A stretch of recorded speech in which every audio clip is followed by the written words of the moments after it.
Hello everybody. So this video is going to be our kind of third and final part of our watercolor landscape, and it's also the part that's going to take the most time, so buckle up and get ready for that.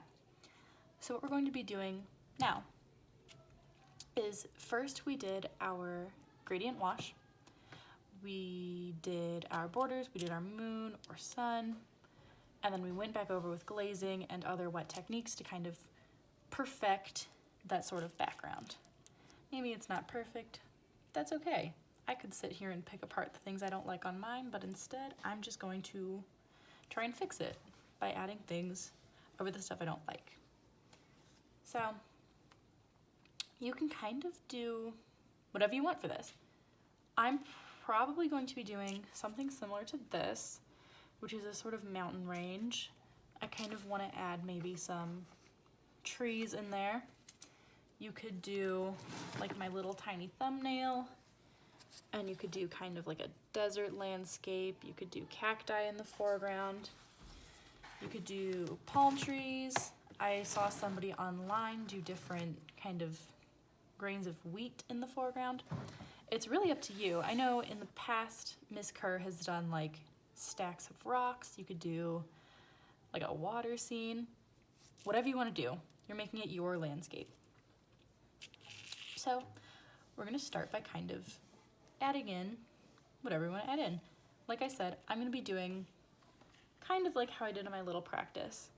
I'm going to be putting in these mountains. So when you're adding in the details to your landscape, you have choices. You can either do black, you could do a solid black kind of wash for all of your details, or you could do colors. You could do kind of like what I did here. Ooh. And, you can do what I did here and kind of darken up the colors that you put on top. You could do pretty much whatever you want. I think I'm going to do colors just because I kind of like the way that the dark blues and dark purples all look together. So I'm going to start by mixing up a little bit of dark purple and dark blue together to kind of give me a background or a starting mountain. So make my palette, put some water in there. I don't like that brush. Take this brush, put some water in my palette.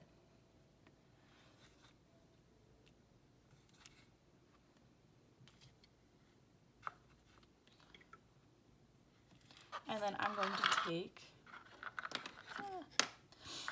I'm going to start by putting some of my blue into my palette.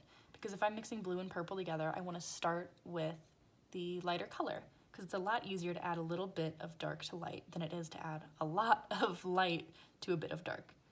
So I'm going to get my brush wet, make sure it's clean, pick up some of that blue pigment. I'm going to get a little bit more water because that felt pretty sticky. That's better. Pick up the blue pigment and put it in my palette. Pick up more of the blue pigment, put it in my palette. Hopefully you know the routine by now. You've done a lot of watercolor painting.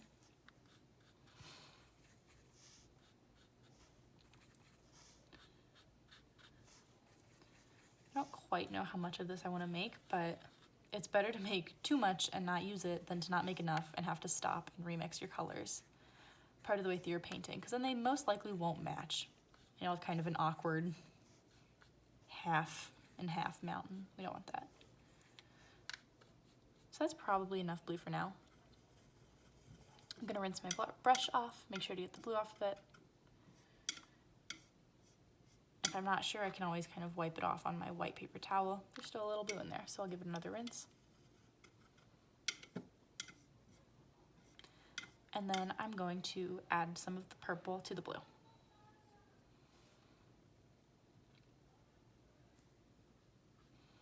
So just a little purple and mix it. And then if I want to test this color out, I can either test it on another part of my palette. So I can test it a little bit in there. I can test it on a paper towel. But what I like doing is I like having another piece of paper. I know you may not have another piece of paper, totally fine. I just happen to have one. So there's my color as it is now. I think I'm gonna add a little more purple to it. So I'm cleaning off my brush. And then I'm gonna add a little more purple. What works best is if you have kind of a larger cup that you're rinsing your brush off in, and then you have a smaller cup of water that you can take the clean water and put it into your colors. However, I'm relatively forgetful and forget to do that myself sometimes. If you are using that big thing of dirty water, small thing of clean water, you can get kind of cleaner washes. You're kind of making sure that you're not really mixing your paints anywhere else except the palette. Let's see what that looks like.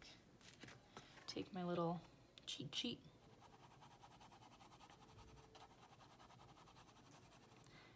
I think what I'm actually gonna do is I think I'm gonna add a little bit of red to make it a little warmer.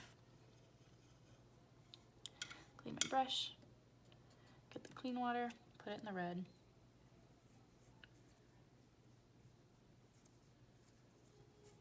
Put red in another section of my palette.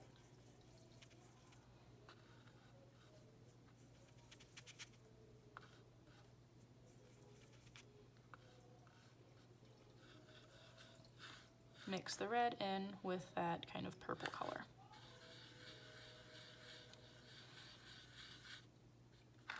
And then test it. I really like that color. Okay, that's the color I'm gonna use. So what I'm gonna be doing is I think I'm gonna make 3 distinct mountains. You don't have to do mountains at all. You can do 4 mountains, you can do 2 mountains, you can do 1 mountain, you can choose to not do mountains. It's really, you don't have to be copying me, and ideally you're not copying me. You're kind of making your own painting using these techniques in this style. So, in painting these mountains, I'm gonna be using something that's called atmospheric perspective. And what that means is as things are farther away from us, they kind of have a little bit of like a haze over them because we're looking at them through the atmosphere. So what that means for you guys in this painting is that my further mountain, I'm starting with my further one, I'm gonna make it pretty light. So I'm gonna put water in a different section of my palette, take some of that purpley color I mixed up, mix it in there.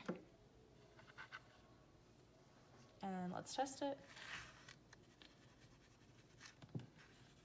I'd say that's pretty good. That's the one that I watered down that I'm gonna use for my atmospheric perspective, and that's my pure pigment. So I'm gonna go in onto my dry gradient, or mostly dry, and I'm just gonna paint a little mountain. There's not really any rhyme or reason to this. Just kind of make a mountain. Then I'm gonna take that pigment and pull it down the rest of my paper.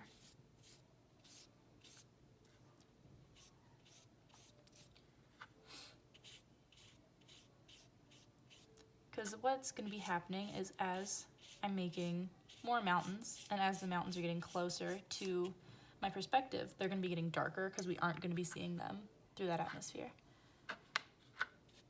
So I'm gonna take a little bit more of that purple. That might be too dark, let's test it. Yeah, that's a little too dark, so I'm gonna add a little bit of water.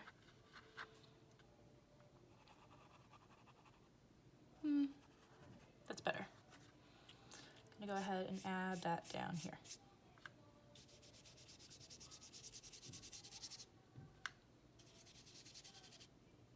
I'm gonna take a moment and apologize for all of the background noise we're getting.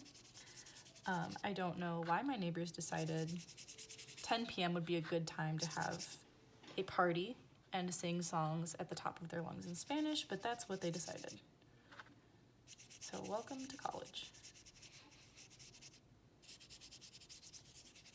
So there's my first wash. Now what I want to do is I want to wait for this first wash to dry.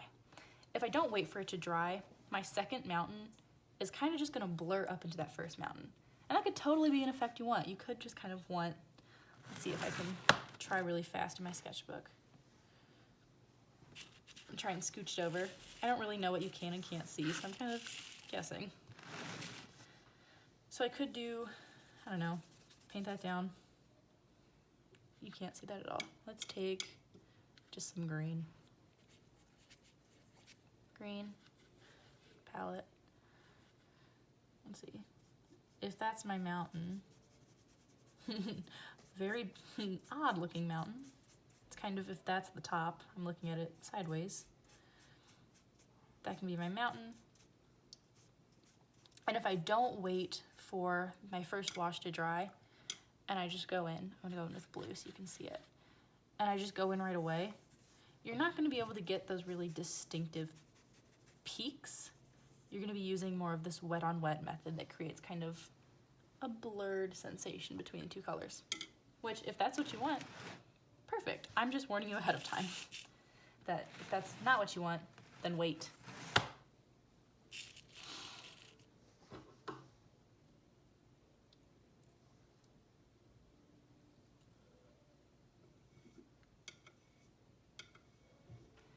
I think while I wait for that to dry, I'm gonna go ahead and mix up some of the other colors I might use. I know that I'm gonna do, I think 3 mountains, starting with my lightest and gradually getting darker. And then I also kind of wanna do some sort of pine tree in the foreground. So I'm gonna go ahead and mix up my kind of pine tree colors now. I want it to be a little bit more blue than green. I'm trying to lean a little bit more towards the blues in my color palette. So I'm gonna go ahead and mix my blue and greens together.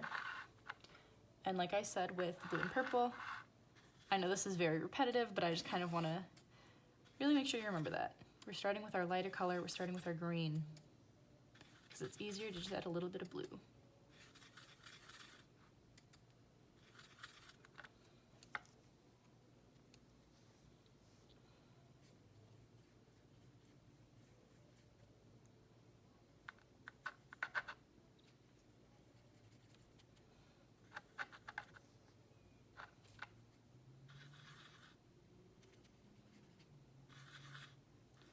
Here I am mixing a lot of green, hopefully mixing more than I'll need, because that makes my life a little bit easier.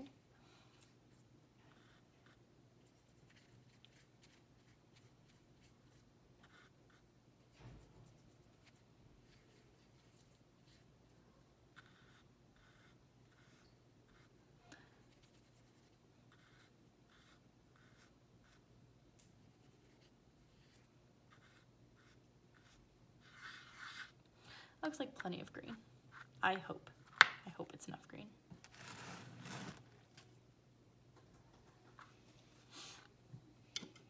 And then I'm gonna add some blue.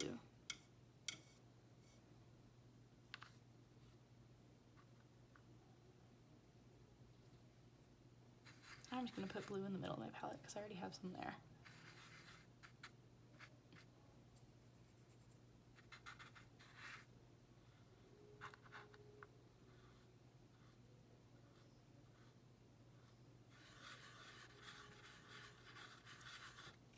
At the beginning I mentioned that this step is probably going to take you the longest amount of time. It's because we are doing a lot of waiting. We really want to make sure that our colors are, our washes I guess, are nice and dry before we do anything on top of them. Keeping this first wash dry, then we're going to be doing wet on dry techniques, which keep things a little cleaner. You get a little more detail.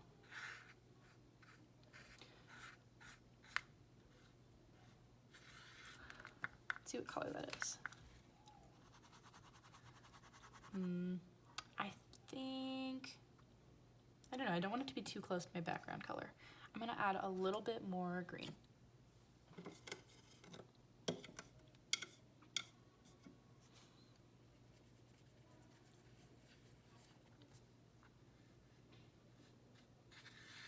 Oh, I wasn't gonna add green, I was gonna add blue. Well. Okay, let's retry that one. I'm gonna actually add blue. too distracted by their singing. It's so beautiful. If by beautiful you mean loud. Take that blue, shove that in my palette.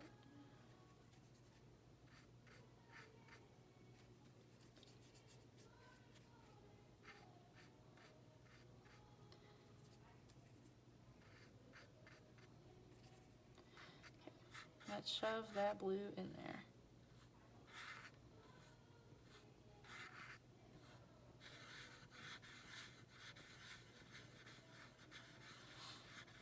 Another reason why this might take the most amount of time is if you're anything like me, you're spending a lot of time mixing colors. Okay, I think I'm happier with that. Yeah, I think I am. At least I am right now.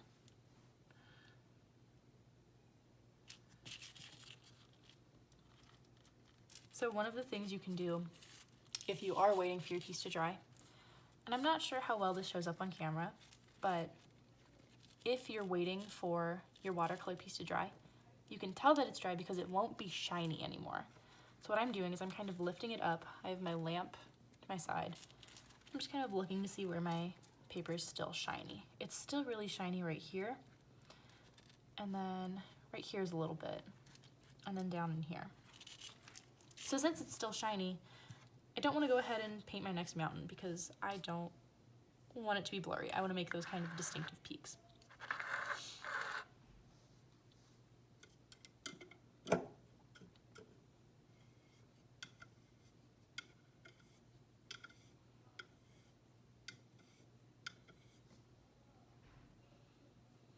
All of this waiting can be another good time to tell you that while our initial gradient focused more on those wet on wet techniques, which was like I did the salt and a little bit of the alcohol, you could have done, I don't know, you could have done like dropping color onto your wet wash. You could have used a magic eraser to dab away color.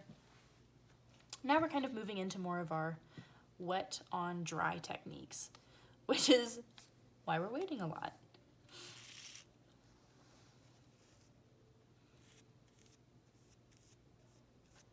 Some of the wet on dry techniques you could use, like I brought this sponge because I think I might do sponge brushing. Whether or not I end up doing that, I don't know. I know for a fact that I want to use dry brushing in my trees because that'll give them kind of that nice feathered look. You kind of do whatever.